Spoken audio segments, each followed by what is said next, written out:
Be ready. 5 seconds.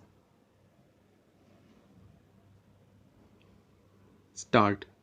Some people talk rather loosely and, if I may say so, rather foolishly of India becoming the leader of this or the leader of that or the leader of Asia.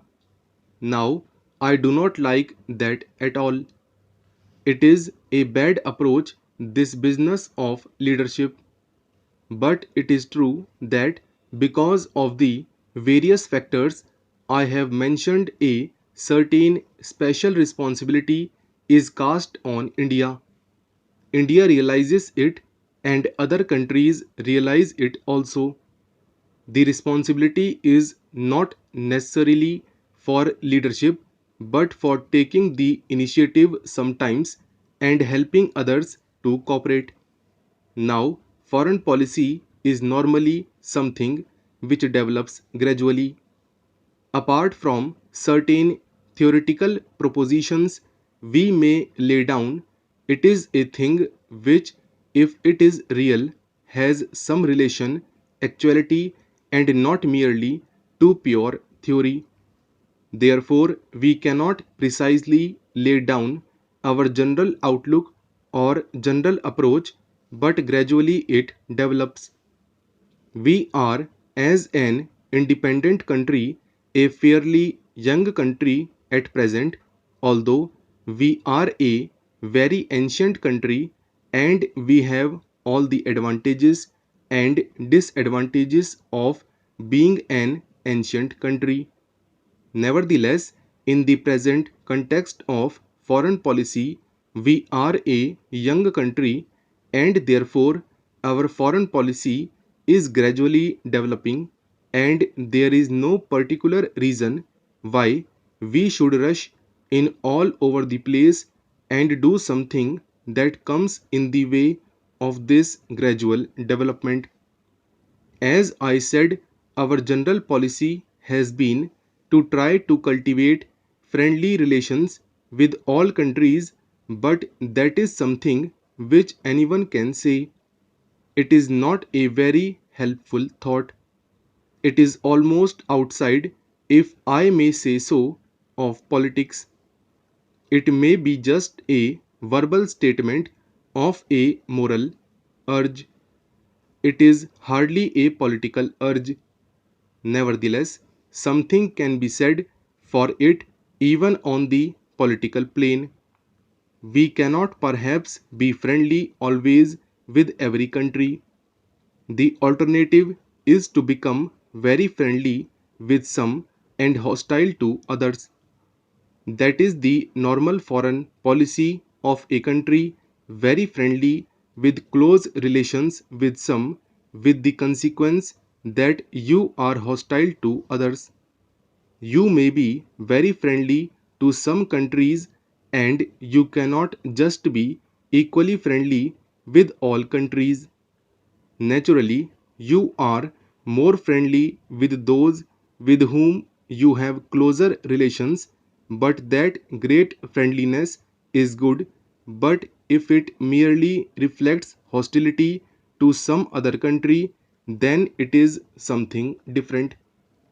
May I say that I do not for an instant claim any superior vantage point for India to advise or criticize the rest of the world. I think we are merely trying not to get excited about these problems, and anyhow, there is no reason why we should not try. It follows, therefore, that we should not align ourselves with what are called power blocks. We can be of far more services without doing so, and I think there is just a possibility that at a moment of crisis, our peaceful and friendly efforts might make a difference and avert that crisis. If so, it is well worth trying. When I say that we should not align ourselves with any power blocks, obviously it does not mean that we should not be closer in our relations with some countries than with others. That depends on entirely different factors, chiefly economic, political, agricultural, and many other factors. At the present moment, you will see that, as a matter of fact, we have far closer relations with some countries of the Western world than with others. It is partly due to history and partly due to other factors, present day factors of various kinds. These close relations will no doubt develop, and we will encourage them to develop, but we do not want to place ourselves in a position where, politically speaking, we are just lined up with a particular group or bound up to it in regard to our future foreign activities. India is too big a country herself to be bound down to any country, however big it may be. India is to be and is bound to be a country that counts in world affairs, not, I hope, in the military sense, but in many other senses which are more important and effective in the end. Any attempt on our part, that is the government of the day, here to go too far in one direction would create difficulties in our own country.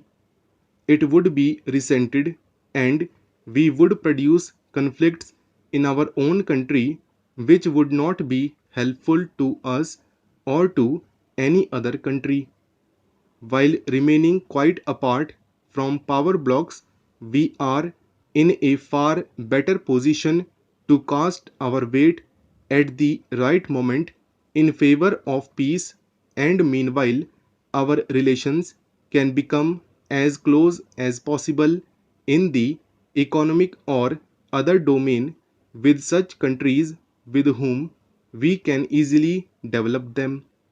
So, it is not a question of our remaining isolated or cut off from the rest of the world, but we do not wish to be isolated.